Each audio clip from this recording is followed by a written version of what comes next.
नमस्कार, मैं doctor Kanhaiya Lal, assistant professor, department of political science, SS memorial college, Ranchi university, Ranchi. प्रिय विद्यार्थीगण, आज मैं बीए सेमेस्टर 3 का paper local self government in India का चैप्टर 3 टायर पंचायती राज सिस्टम का अगला भाग आप लोगों के समक्ष प्रस्तुत करने जा रहा हूँ।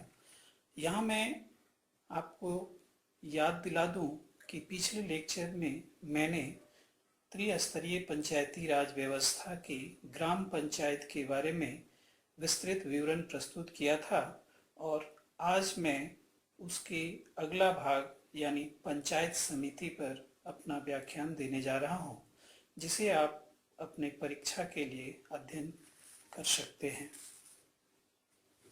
जिसमें मैं आप लोगों को यह बताऊंगा कि पंचायत समिति की रचना, उसमें स्थानों का आरक्षण, उसके चुनाव, कार्यकाल और विघटन, उसके कार्यकारी अधिकारी और उसके कौन कौन से कार्य होते हैं। पंचायत समिति पंचायती राज व्यवस्था का मध्य स्तर है। 1994 के अधिनियम में राज्य सरकार अधिसूचना द्वारा खंड के ऐसे भाग को निकालते हुए किसी खंड में अधिकारिता रखने वाली कोई पंचायत समिति गठित करेगी जो नगरपालिका या किसी छावनी में शामिल है या उस समय लागू किसी विधि के अधीन गठित किसी प्राधिकरण अथवा नगर निगम के अधीन है। पंचायत समिति के अंतर्गत निम्नलिखित सदस्य होते हैं। नंबर 1, निर्धारित प्रादेशिक निर्वाचन क्षेत्र से प्रत्यक्ष रूप से यथाविधित रीति से निर्वाचित सदस्य। नंबर 2, ऐसे निर्वाचन क्षेत्रों का प्रतिनिधित्व करने वाले विधानसभा के सदस्य जो पूर्ण रूप से अथवा आंशिक रूप से पंचायत समिति में समाविष्ट हैं, जिन्हें पंचायत समिति के अधिवेशनों में सिवाय अध्यक्ष अथवा उपाध्यक्ष के चुनाव तथा हटाने हेतु वोट देने का अधिकार होगा, पदेन सदस्य होंगे। नंबर 3, निर्धारित पंचायत समिति के स्थानों की कुल संख्या के 1/5 यानी 1/5 भाग के बराबर पंचायत समिति की अधिकारिता के भीतर ग्राम पंचायतों के सरपंचों में से जो सिवाय पंचायत समिति के अध्यक्ष तथा उपाध्यक्ष के निर्वाचन तथा हटाने के लिए मत देने के हकदार होंगे और चक्रानुक्रम यानी रोटेशन द्वारा तथा लॉटरी द्वारा 1 वर्ष की अवधि के लिए पदेन सदस्य होंगे तथा ऐसे सदस्यों के नाम राज्य निर्वाचन आयोग द्वारा राजपत्र में अधिसूचित किए जाएंगे। परंतु सरपंच जो इस खंड के अधीन एक अवधि के लिए सदस्य था, सरपंच के रूप में अपनी अवधि के शेष के दौरान दूसरी बार सदस्य बनने का पात्र नहीं होगा। नंबर 4, प्रत्येक पंचायत समिति में एक अध्यक्ष तथा एक उपाध्यक्ष होगा जो निर्वाचित सदस्यों में से निर्वाचित किया जाएगा। आगे हम लोग देखेंगे पंचायत समिति के लिए निर्वाचित किए जाने वाले सदस्यों की संख्या।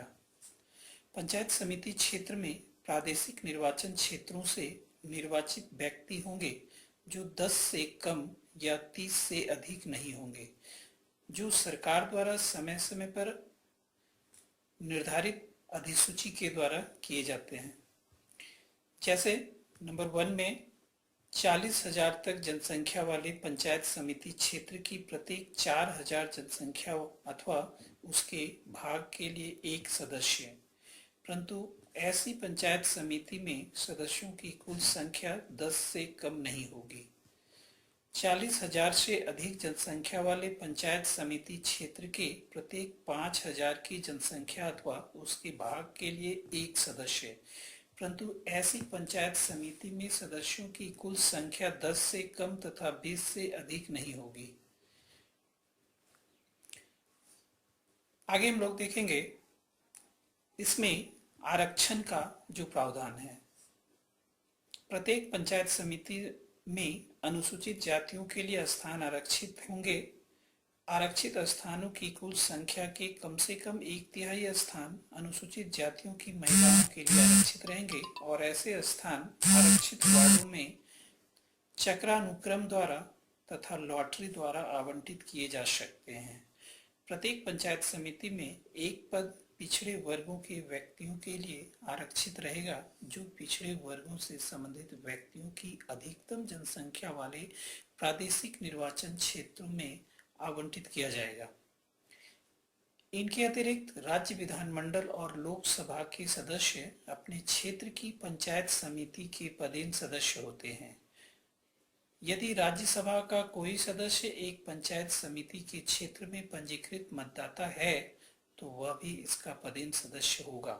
इन सभी पदेन सदस्यों को पंचायत समिति की बैठकों में भाग लेने और मतदान करने का अधिकार है, लेकिन पंचायत समिति के सभापति और उपसभापति के चुनाव और उन्हें उनके पद से हटाने वाले प्रस्ताव पर इन पदेन सदस्यों को मतदान का अधिकार प्राप्त नहीं है। आगे हम लोग देखेंगे पंचायत समिति का चुनाव। पंचायत समिति के क्षेत्र को उतने चुनाव क्षेत्रों में बांटा जाएगा जितने इस समिति के कुल स्थान हैं। प्रत्येक चुनाव क्षेत्र में से एक उम्मीदवार का चुनाव किया जाएगा जिसकी आयु 21 वर्ष या इससे अधिक है। पंचायत समिति का चुनाव लड़ सकता है। पंचायत समिति के चुनाव का समूचा प्रबंध राज्य चुनाव आयोग द्वारा किया जाता है। आगे हम लोग इसके कार्यकाल और विघटन को देखेंगे। पंचायती राज अधिनियम 1994 के अनुसार प्रत्येक पंचायत समिति का कार्यकाल 5 वर्ष निर्धारित किया गया है। अतः पंचायत समिति के अध्यक्ष व उपाध्यक्ष का कार्यकाल भी 5 वर्ष होना स्वाभाविक है। इनका चयन पंचायत समिति के प्रथम अधिवेशन में किया जाता है।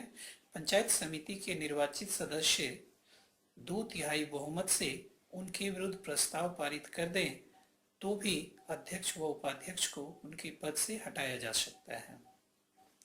आगे हम लोग देखेंगे पंचायत समिति के कार्यकारी अधिकारी।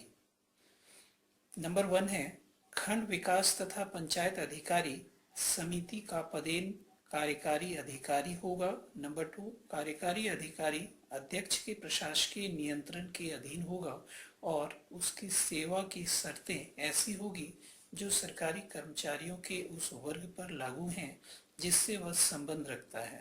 नंबर 3 कार्यकारी अधिकारी को पंचायत समिति के अधिवेशन में मत देने का अधिकार नहीं होगा। आगे हम लोग देखेंगे इसके अधिवेशन। पंचायत समिति का अधिवेशन वर्ष में कम से कम 6 बार होगा। बैठक के लिए गणपूर्ति संख्या 1/3 और विशेष बैठकों के लिए 1/2 है। आगे इसके कार्य को हम लोग देखते हैं। 1994 पंचायती राज अधिनियम ने पंचायत समिति